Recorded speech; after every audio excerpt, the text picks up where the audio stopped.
Newsletters.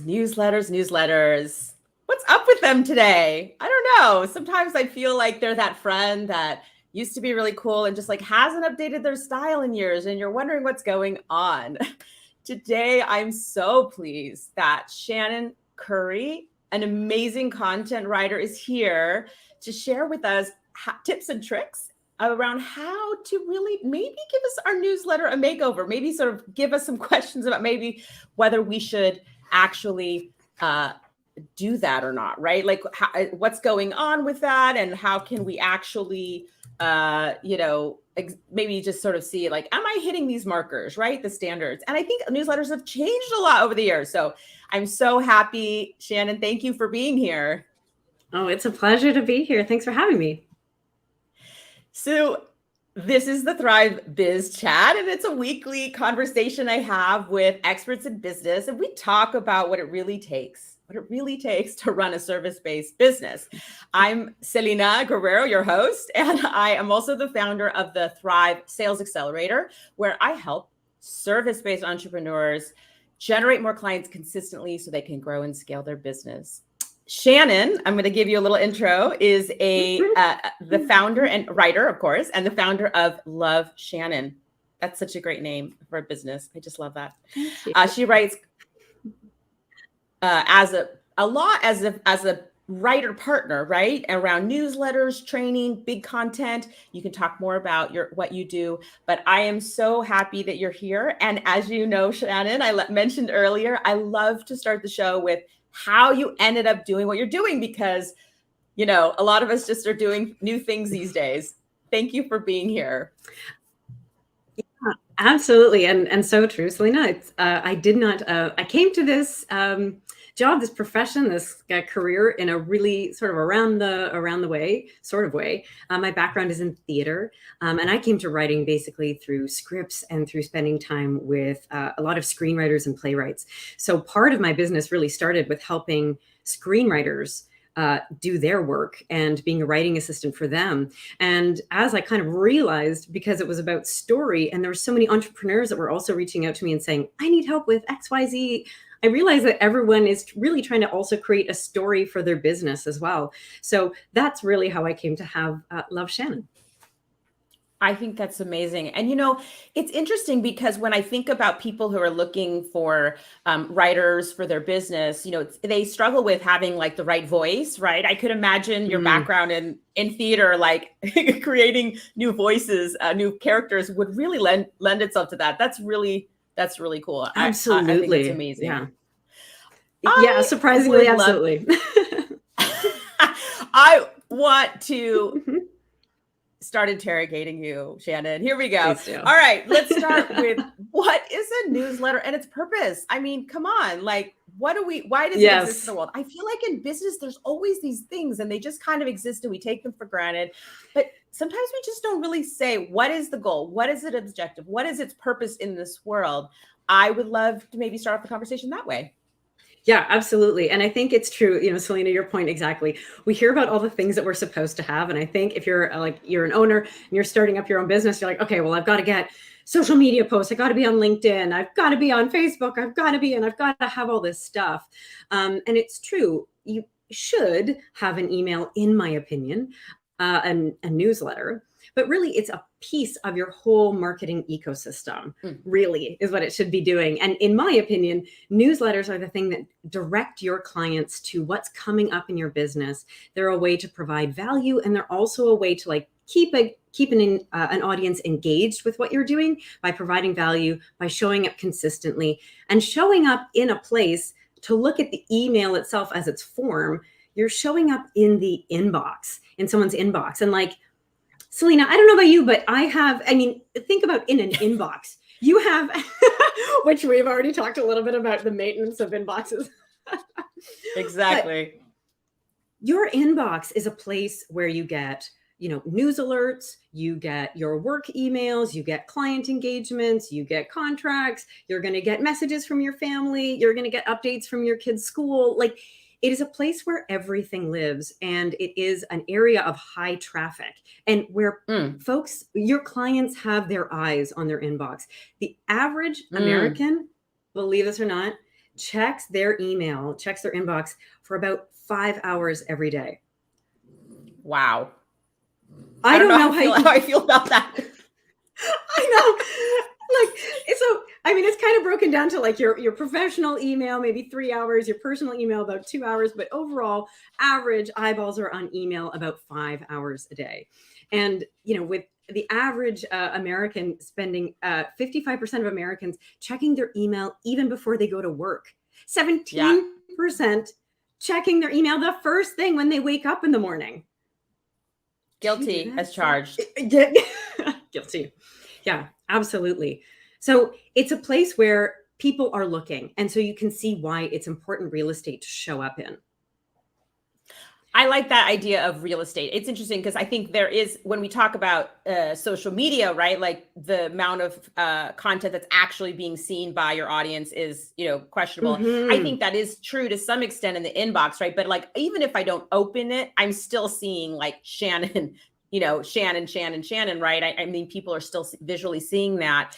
And, you know, it's interesting because I think when I look at marketing and sales for really, well, any business or especially service-based businesses, there's, you know, two things that they absolutely, in my opinion, need to have, and that is email. I know I follow this guy and he basically doesn't like social media at all. He's basically really focused on search and he's really focused on email. And but I also feel like the reason we're having this conversation is because here, cue up my next question, which is like, what has gone wrong? Because it just feels like people, I'm guilty of this too, where I just like, oh, I have to get it out. Like, let me just write something, or I know what to do. Okay. But do you know, it just feels like, I know we're going to get a little hint of this later, but I got your email and I was like, oh, this is what a newsletter is supposed to be like.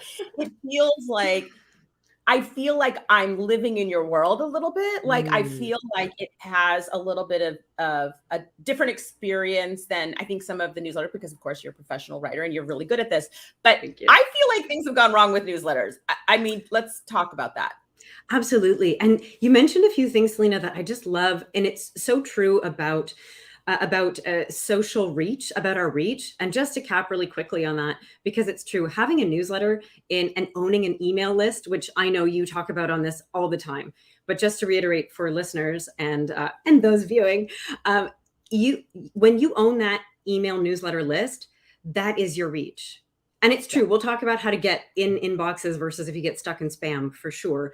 But you own those contacts. And to your point about social media and other places where, because of algorithms, you know, you have 800 followers, that's great. But if you post something, maybe only 200 are seeing. And that's not true with newsletters. Hence, a great place to use your energy and to actually put a lot of energy into.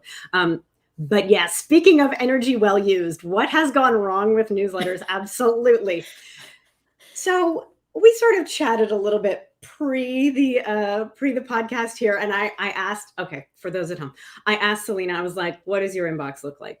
Be honest with me. What does it look like? Is it a hot garbage fire like mine? Yes. Yes, right? We get so many emails. Email saturation is a huge problem with being able to release your newsletter. The average working professional American receives 121 emails every single day. I mean, that's too many emails. Right. So like, I mean, so how do we get our newsletter seen, right? Because it feels like the newsletters that I'm getting are not necessarily rising to the surface with such a high level of competition, right? Yeah. Absolutely. So we do have that saturation for sure. And that is a problem. Another thing that gets us right out of the gate is a spam filter. So we all know that like email stops, you could end up in spam pretty quickly. A way to get out of that, to help yourself here. And this will take a little bit of work with your own email list, but it's a good reason to, one, if you're able to check your sender score. Well, you can check your sender score on things like if you have an email provider service, you can do a little background check. It takes a little bit of finagling, but you can get your sender score. Now, a reason why you might have a poor sender score is if for some reason you were like e-blasting like a whole lot of emails. It's kind of to stop that that cold email, sort of mess that you can get into. Most people just have the average sender score like everybody else, right? Like we're oftentimes a newsletter will end in spam. Sometimes you can change that a little bit with the way that you're positioning your subject line, which we can get into a little bit later. Maybe don't write all in caps. Maybe don't fill your subject line filled with emojis. That would be super helpful. Okay. These are some little tips. But also it's really important to go through, if you keep your email list, to go back through it occasionally. And just like we kind of just like giving yourself a haircut, go through the list, see if people are not opening that email that you've been sending. Right. If you are sending out emails, like say, 1,000 emails every single week, and they're getting a very poor open rate, that can affect your sender score. So it's a good reason to kind of cull down that list. People who haven't been wanting to open your email, maybe say goodbye to them. Let them opt in at another chance. Sorry. No, go please. I'm ready. All right, let's hit you with another. I was going to say another thing that goes wrong with newsletters is when folks don't optimize for mobile. More than half of your audience is going to be opening their email on their phone. Now, yes, right? Like desktop, though I love it, it is not the average person's experience of internet, email, etc. Yep. Now, for optimizing for a mobile, most of the time people, I think, assume that means, have a picture, make sure it all looks okay when you go to preview mobile mode or whatever, if you're using like MailChimp or ConvertKit, something like that.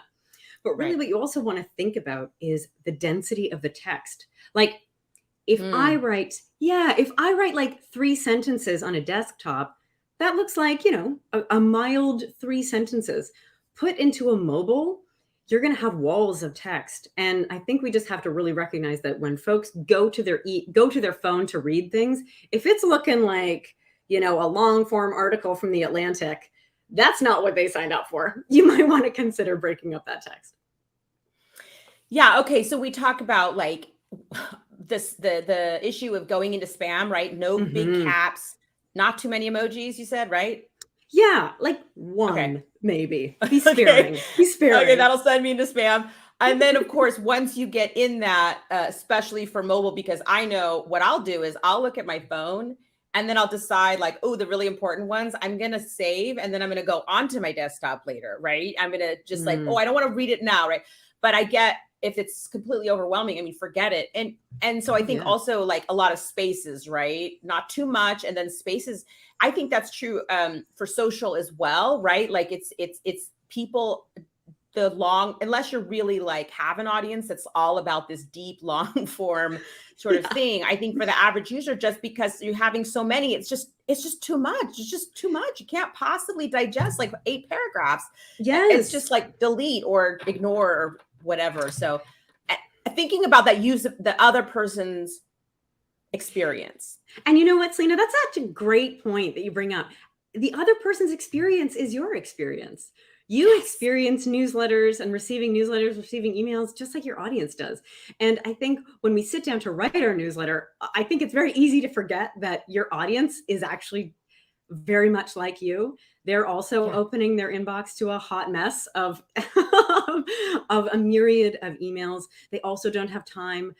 They also open, whatever social media platform. And if there's such a density of text, they're like, ugh, like move along, like, or whatever. We don't spend a lot of time on that screen unless we're really searching for it. Our eyes, and even as adult learners, we're scanners. So it's about short, crisp, concise sentences. And so other things. Sorry, go on. Yes. Yeah. Well, I just wanted to say, so anybody who's listening, like top line, whatever you do, keep it crisp. I don't want to like dumb it down, right? But no, but like you said it, like embrace the white space of give people breath and air. That's what it is. Like that's what it's sort of called on the page when you have more white in the background than you do have text. And that's really key. Bullet points, put things in bold, make it easy visually. So even if I'm just eye scanning, I get the point. Yeah. That's great to remember. Okay, I'm going to write this down. Embrace the white space. Which sounds so problematic, to be honest. Why? Well, I mean, out of context of a newsletter, but yes, in the publishing world, that's what they call the white space of a page, for sure. It sort of like puts you out of work. Embrace the white space. I don't need many words. Okay. I know we're gonna get into, you have done this amazing, you've got some special, let me see if I can figure out how to add this here. Absolutely. Some special treats for those of you who are watching on the video here. And we are going to talk about what makes for a great newsletter. And hold on, everybody, because Shannon is going to walk us through a number of really excellent examples. And I just want to say, like, Shannon is somebody who I have experience is really good at helping articulate, like, bad, good, right? Like giving people context for understanding how to make, not just like do this, but like, you know, what's like that transformation, that makeover, because a lot of us, I think, who aren't necessarily writers, you know, we can maybe do more white space or keep it crisp, but like some of these strategies, I think, I'm just really excited you're going to exemplify some of those for us. So let's get started. Gosh, awesome. Happy to help, because it's true. Like, it's your own newsletter. You got to make it yours, but there are just some like little quick tips that we can give. So all right, I'll go to this first one here. And my first tip in here, what I love about what we're looking at, or for those listening, this email has a very fun title. It's called the stupid email, and they've given that an acronym, but it's given a really fun standout title. And it also has a consistent release date. So for this particular newsletter, this person releases this newsletter every Friday. And because it is so unique in its title, and because I know in its promise it will be delivered every Friday, this is actually one that I look forward to in my inbox. And I would miss it if they decided to ghost. I would miss their email. So I think the takeaway here is something that stands out. If you can give your newsletter some kind of a fighting chance as far as taking a title, instead of going something like spring updates for photo sessions, which no shade. If that's your newsletter, I'm sorry. If I just named you at home, my apologies. Sorry, apologies. But why not try something like, great looks for the spring.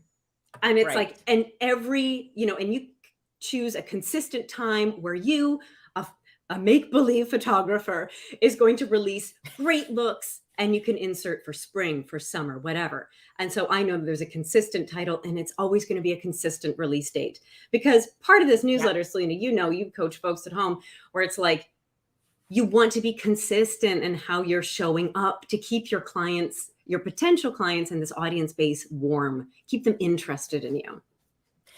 Yeah. So do you think consistency for me is like kind of everything. And part of the reason that it's consistent, that consistency I believe is important, is because you keep showing up, right? Yes. But also on the back end of that is that as a business owner, and this is my whole like philosophy, is like, you just need to know what to do, when to do it, and how to do it. And so if you just say like, look, every Thursday I do this thing, it makes it easier on the back end as well as a business owner. So it's really a win-win. I think that consistent piece, I think people will say, well, do I have to do it once a week? And honestly, my opinion is it's going to help you if you're consistent, because you're building a business and you're building assets over time and building relationships. So that, absolutely. And you're telling your clients that you follow through on your deadlines, right?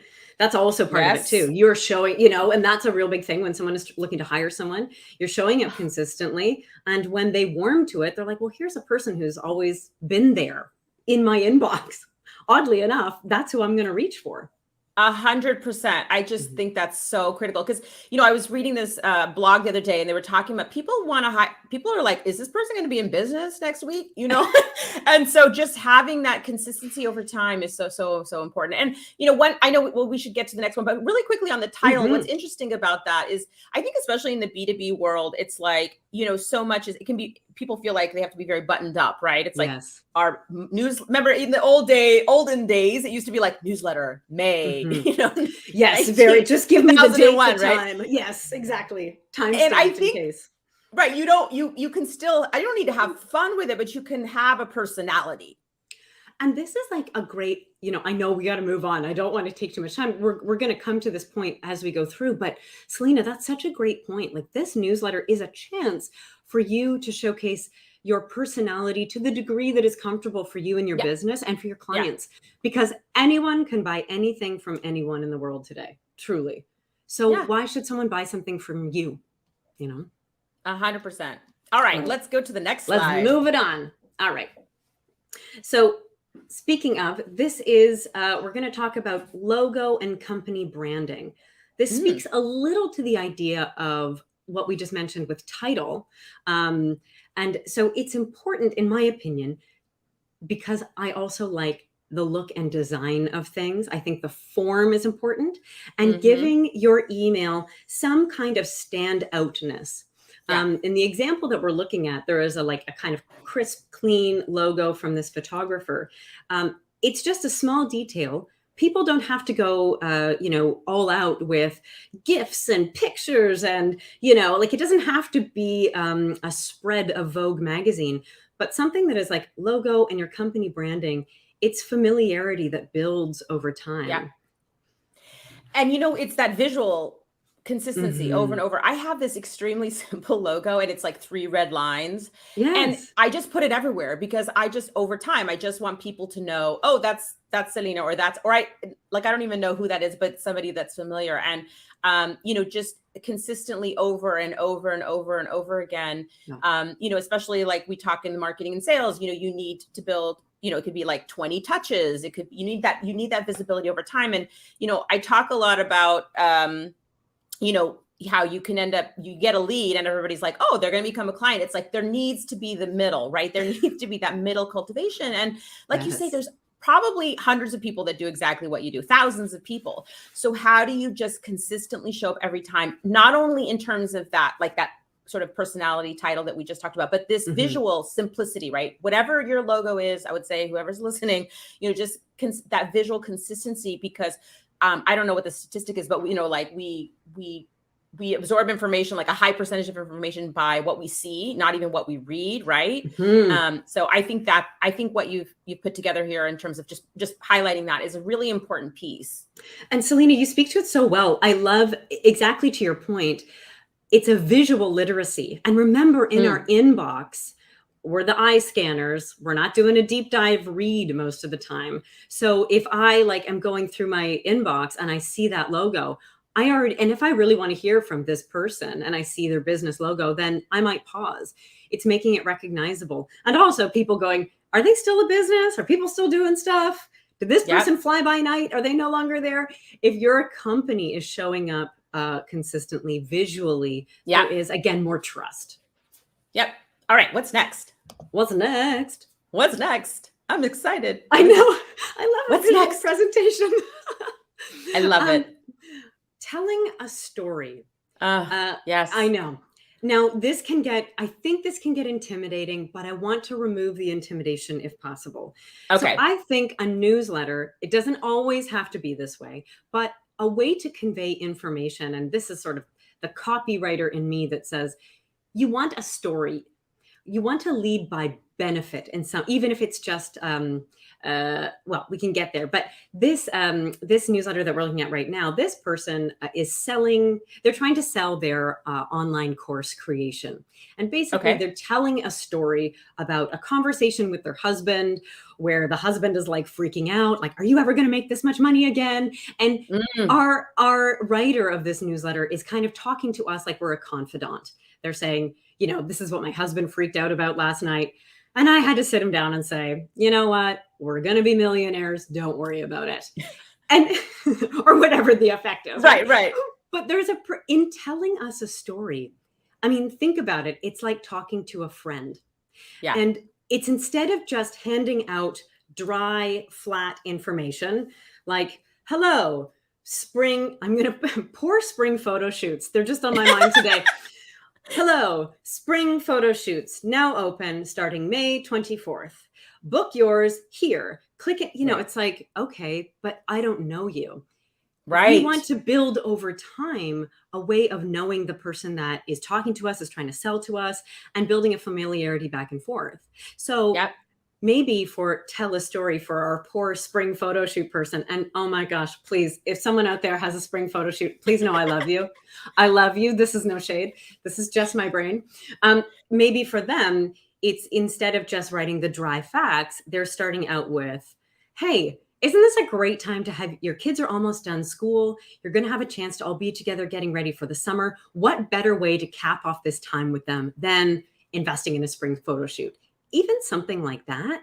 It's like you're just talking to your audience. You're just talking to them like you know them already. And, I don't know how you feel about that in terms of like sales, like for a sales side, but I've always felt like it's easier to kind of to make a sale if you're not going for the sale, but you're going for rapport. Yeah. Oh, of course. And what I love about that super simple example, it's kind of hilarious how simple that is, but it's like, it just puts it in context. It adds basically the why, right? Why are you going to sign up for the online course? Because, you want to accelerate your ability to make those millions and like have your spouse like, be calm. Or why are you going to go get clothes? Because, summer's coming and you have a little bit of time. And right, adding in that why is everything, and I think sometimes we expect too much of our readers. I think often think that they should be assuming all this stuff, right? Yes, and it's like all this voices in the back of their, like with the photo shoot, all this stuff in the back of their mind is like, it's there. But I think when you tell a story, it's like, oh wait, I relate to that.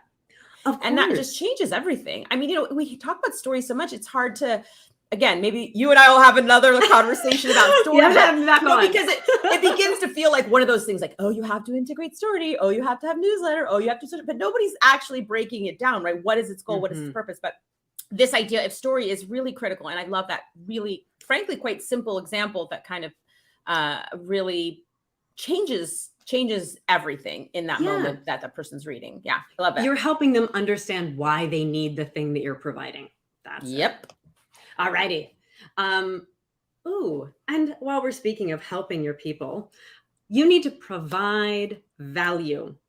Yes. Now, we often think about our newsletter just being like a company directory as to how these potential clients and past clients or whoever they may be receiving the list can give you money, right?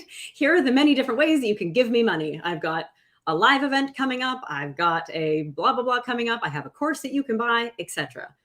That's covered. Don't worry.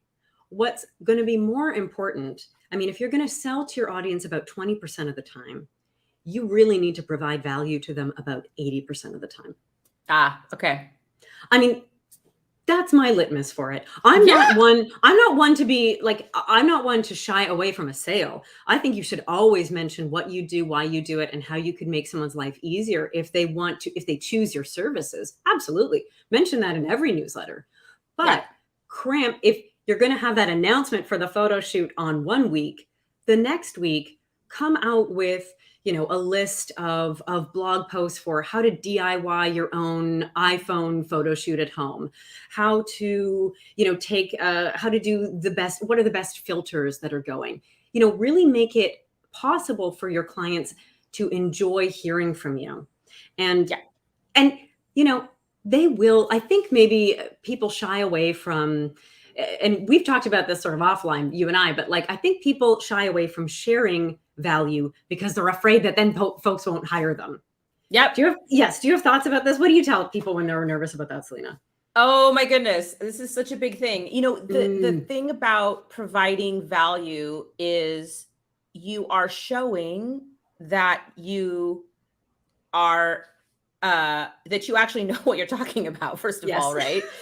And I think sort of the most of the time is you're gonna have different people in your audience, right? You're gonna have some people that will follow you and learn from you and never hire you. You will have some people who will like listen to you and then eventually hire you, and there's some that will hire you right away.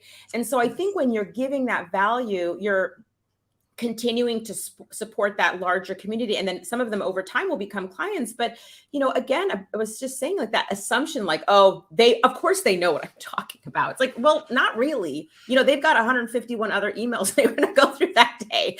So for 5 hours. Exactly. And so I love this idea. And I see a lot of people doing this where they kind of have levels of value.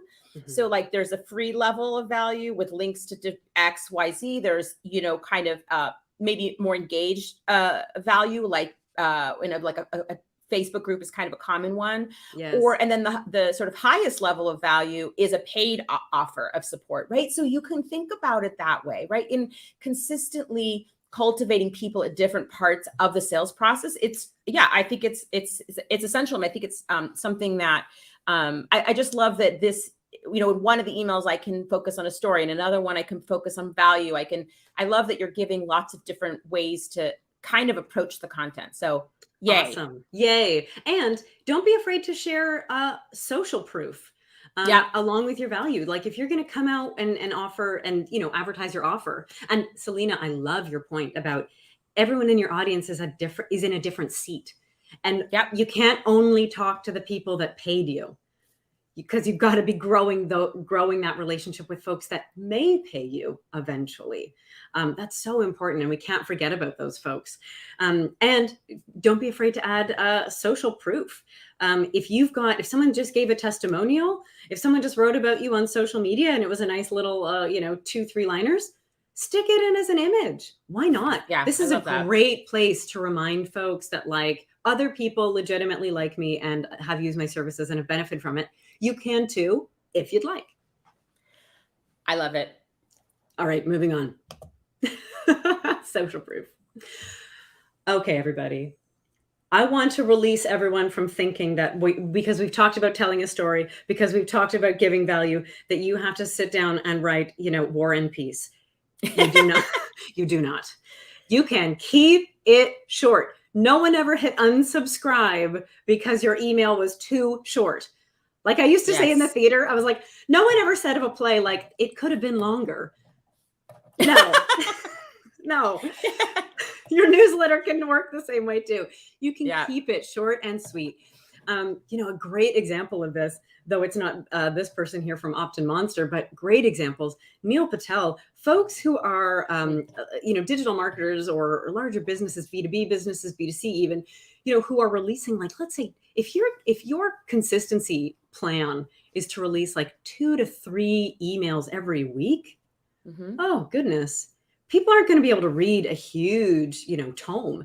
Sending out little short clips, that's all good. If you can get your writing to be right to the point, and here are the things to either check out or click, or we're just checking in to say, hi, have you taken advantage of this sale? If not, here's another place to go. It can be a simple directory, because you know what? The chances of someone actually opening this and reading it, really high, if I know that this is a short and sweet email. Yeah, I agree. Do you think it's do you specifically recommend that some are short and some are long? Or, I don't know if there's really advice around that. What are your thoughts? Yeah, no. I think it's like, it can be about also how you want to have your newsletter work. This could be something that you think about when you're putting together your newsletter. Like, what do you want it to be? Do you want it to be a big update on your company that you send out once a month, where you're sharing them about all these details? Do you want it to be, I get one from a leadership service where I'm sure they only send one out quarterly, and it is huge because they're only releasing like one. And so they're like, someone will keep it in their, market and keep it, and they'll return to it. They'll use it as a resource. But if you're releasing a bunch of them and you want it to be like every week, why make them super long? And also, it really depends on what you want to share. If you can share what you want to share in 4 lines and it says exactly what you wanted it to say, we'll do that. There are no rules. Right. I love that. And I just think, like, what is the goal? What is the purpose? What is the objective? Again, I always feel like we're just doing these things without thinking, what is this all for? And then within that, what you're kind of saying is, look, if your purpose is to and that requires, or that calls for a short email, do that, right? Like not letting the tail wag the dog is just, I think that's so critical. And yeah, it is. It's about making decisions and what is your intention around everything. And that is my ultimate sort of rigor about any piece of content. I'm sort of saying, like, well, what is the point of this? And what do we want people to do? And let's Yeah. show that we've made decisions about it. Again, whether an audience can articulate that at the forefront of their brain or not, I think it is a subconscious thing that people notice. And then it is a way to build trust and familiarity, that it looks, it looks like decisions were made. And then I have full faith in that company. Oh yeah, decisions were made. All right. I think if we're actually just thinking about that, even, I mean, I know that sounds sort of like superficial and maybe not very brilliant or, like very insightful, but it's like, just if we're actually thinking about what is the purpose and what tool am I going to use? What kind of, because I think that's something that what you're really walking us through, like, what's the approach here, right? That there's so many roads, but we need to know where we're going, right? Yeah. And what is your intention? Exactly. Just make some decisions about it, and then you'll test all those. And you can always change. Yeah. A clear call to action. So this is what is really needed in a newsletter, like big time needed in a newsletter. And if I think this is something that you can walk away and you could fix in 2 seconds on your next upcoming newsletter. If you got the window open, if the browser's open in the ConvertKit, here's the thing to quickly check before you hit send. Have you clearly told your audience exactly what you want them to do? Yep. And I think people sometimes, or we can all get a bit squiffy about it, right? Because we are uncomfortable about sales. If we feel uncomfortable about what our offer is, we might not be as direct and bold as to tell someone what to do. But honestly, give your audience a bit more credit.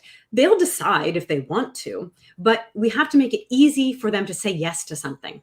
So in this example, we have, this is from Marie Forleo. Hello, Marie. And she's wanting, hi, Marie. She's wanting us to sign up for a webinar that she's got, a VIP wait list. And so it's like, click here now to join the VIP wait list. I mean, there's nothing confusing about that. Yeah. Take away all the mystery from me. Instead of saying something like, sign up today for your free chance to transform your life. Okay.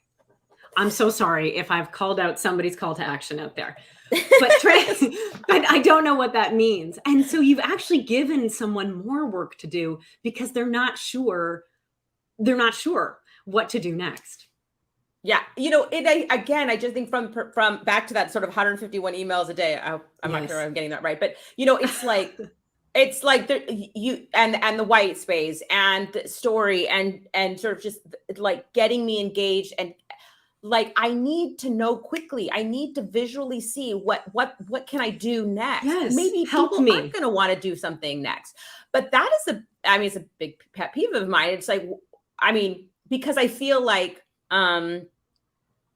it's sort of like just say what you want, like sign up for this on this date. Is all you need, right? It's all you need. And give someone something to say yes to. They can say no. Yes. Like if you've given them some things, are you free September 14th? Do you want to sign up for this? Yes. Right. And I know exactly what we're doing. All right. Yes. Agree. We shall move ahead. Okay. I love this. This is a recent thing that I saw in my inbox from a newsletter, and I just thought it was brilliant. So I wanted to bring it on and share. Ask to be moved to the inbox. Now, this is the first time that I've ever seen it, but brilliant. Remember how we talked about at the beginning where it was like, why do I keep landing in people's spam? Well, a good way to not land in spam is to actually start landing in people's inboxes. Yeah. And you can just full on ask your audience, hey, do you like this content? If you like it, why don't you do me a super huge favor? Move me on over to your inbox, because that's where the party's at.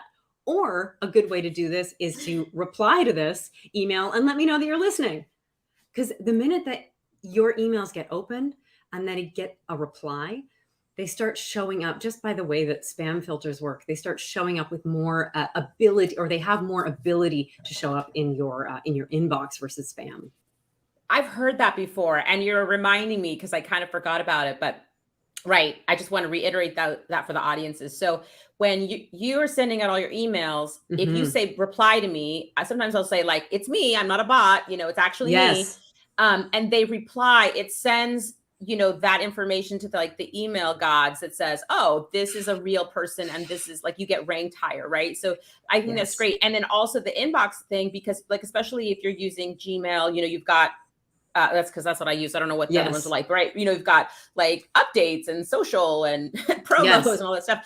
And the minute you get moved into that inbox, and because the whole idea here is you spend all this time, right, writing this stuff. And then if it doesn't actually end up in, if people aren't actually receiving it, it's all for nothing. I hate to be sad about it. I know it's so, people feel burned. People feel burned on a newsletter because they're like, I agonized about this every week. And then, I watch the numbers and nobody's opening it and nobody's replying. And I'm like, have you told them to reply? Yeah. Because you know what? Just ask them. Just see if they do. One or two people might.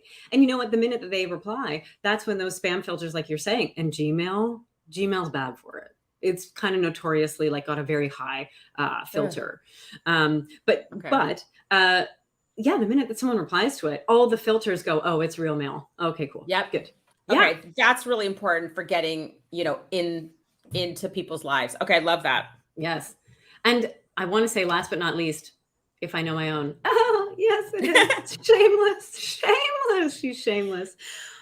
You got to make your newsletter your own. And I'm sorry, this is a show and tell, bring and brag situation.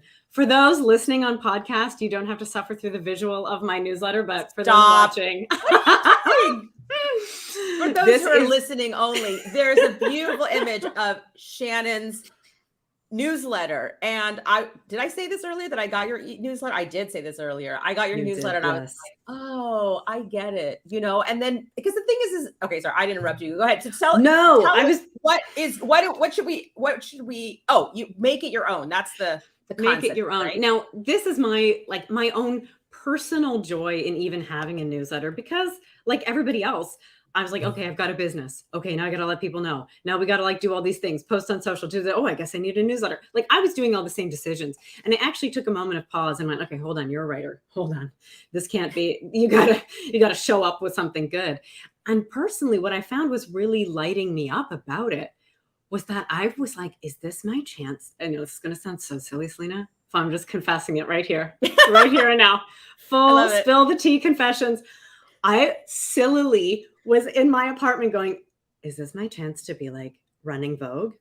Is this my own magazine? Is this my chance to share to the world?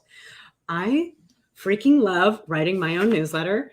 And I'm I put together, to me, but no, it's not like anybody else's, which I enjoy, but I share media. I like to share articles that I've read that are not related to starting a business or writing for your business. I'm here is a really great, interesting, for this one, Free Britney. I shared the latest article that came out in the New Yorker. And I was to me, it just felt like being in touch with friends. And I wanted the newsletter to be a way that, one, people get to know me. They know what's going on with the business, yada, yada, yada. But they also know who they would get if they want to collaborate. And because a lot of what I do ends up being kind of a collaboration with entrepreneurs and with screenwriters, for sure, that I wanted people to know what I was like. And I wanted to bring them something that they might actually enjoy, just sort of sharing playlists and tape cassettes back in the day, if you're an old millennial such as I. It is totally on brand, of course, because the name of your company is Love Shannon, right? It is a warm feeling. It is a very personal, right, to have the word love in your business name, right? And of course, it's the signature of a writer, which all makes sense to me. And I think that this, in some ways, is the hardest part. Totally aging myself, but just certainly when I remember working a gazillion years ago with somebody who had this, no one, okay, if you know what I'm talking about, you know what I'm talking about, the rest of the world will not, but she had a Yahoo list, which was an old and a prior thing where you kind of would just send it, but you didn't actually know if anybody opened it. I don't even know how that worked, honestly. And I was there's this thing, MailChimp. And actually, if you put it together, you send it and then you find out who's opening it and all this stuff, right? That was, we forget that actually, there was a world before that.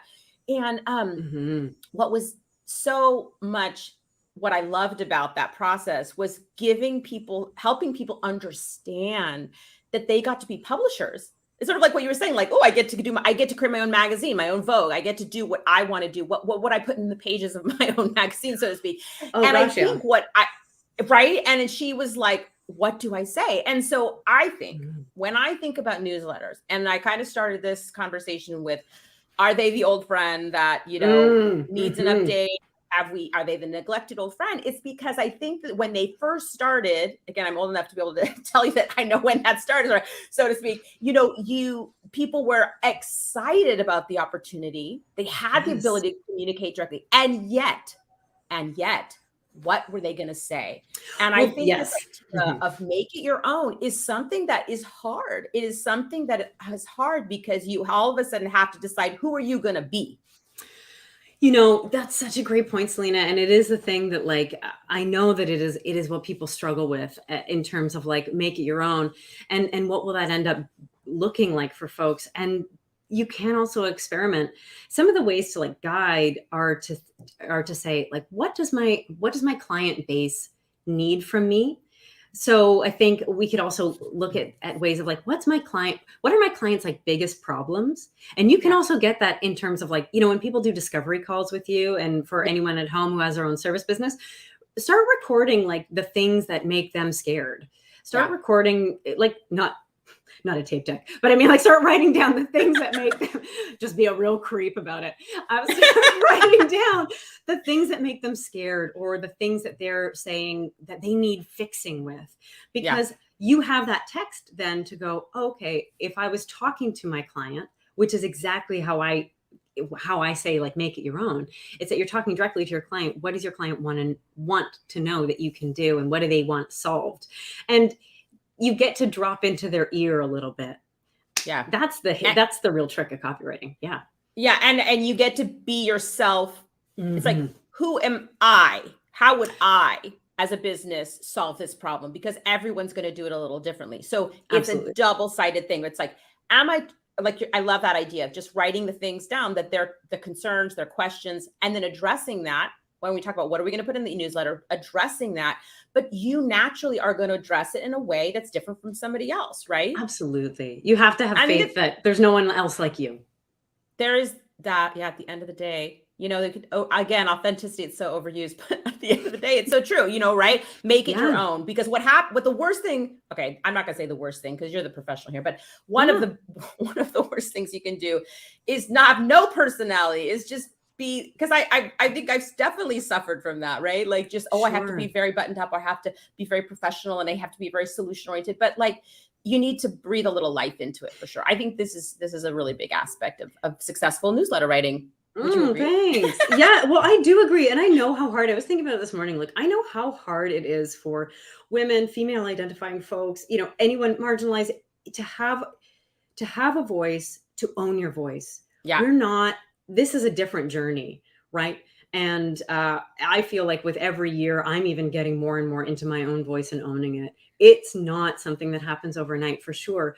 But to your point, way better to express what you want to express and come out with a voice versus playing it safe and not saying anything. Strong and wrong a little bit sometimes if you got to go that far, but you likely won't, in sharing your own opinion and your expertise. Thank you so much, Shannon. Okay, I want to tell everybody, you can look on the screen here, I want to really encourage you, and this will be in all the comments, to go to linktr.ee/loveshannon. You'll see that in the notes. Shannon has an amazing list of different pieces of value that she can share with you. And I just want to tell you, I've gotten her newsletter.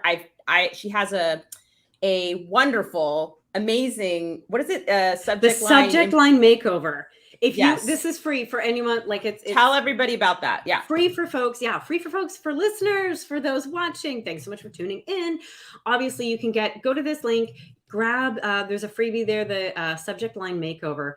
Happy to share. This to me helps, like, because we've been talking about what happens when you're in the inbox and people have opened your newsletter, but even just getting someone to open your newsletter might be a little bit of a miracle sometimes. So way to get a good head start is to think about what your subject line looks like. For tips and tricks, just grab that. It's yours, and know that it comes in my love.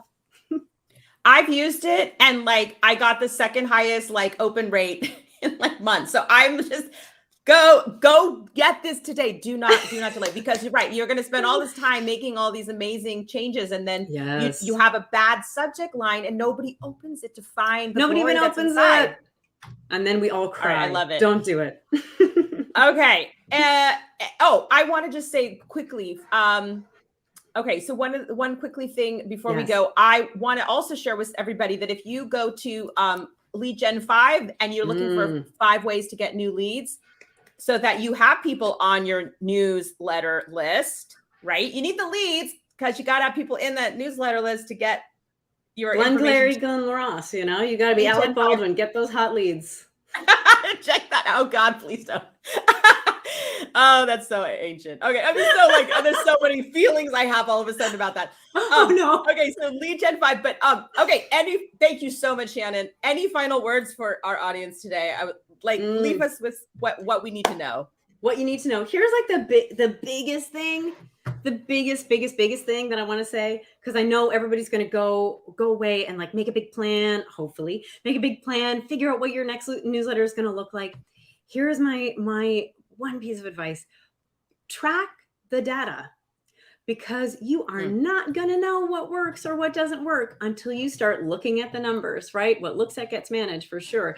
Any of your like newsletter subscriber, like any of those sort of platforms, ConvertKit, MailChimp, whatever, they have, even the free versions have a basic analytics tool. And this is where you get to know, what did I just share and how often. Things to look at are the open rate, your click rate, if you've put in like an offer and you want to figure it out, or the reply rate. Those, keep track of all that. Keep a little spreadsheet for yourself. Doesn't have to be fancy. Write it down, and write down anything that you experimented with while you're trying it. Did you experiment with a new subject line, and did it increase your open rates? Did you experiment with a free promo, which you don't normally do, but somehow it got a bunch of clicks? That's the only way that you're going to know over time what works for your business or what doesn't with your newsletter. Yeah, and I will say that I don't enjoy doing that.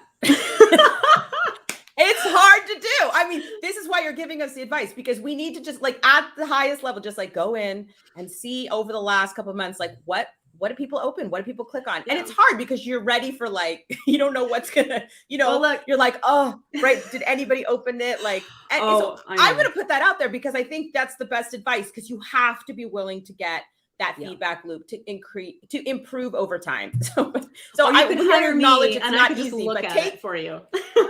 Take Shannon's advice, but it's okay if it doesn't feel good. Just do it anyway. Just do it, because that's how you're going to grow it. That's how you're going to grow it and figure out your strategy.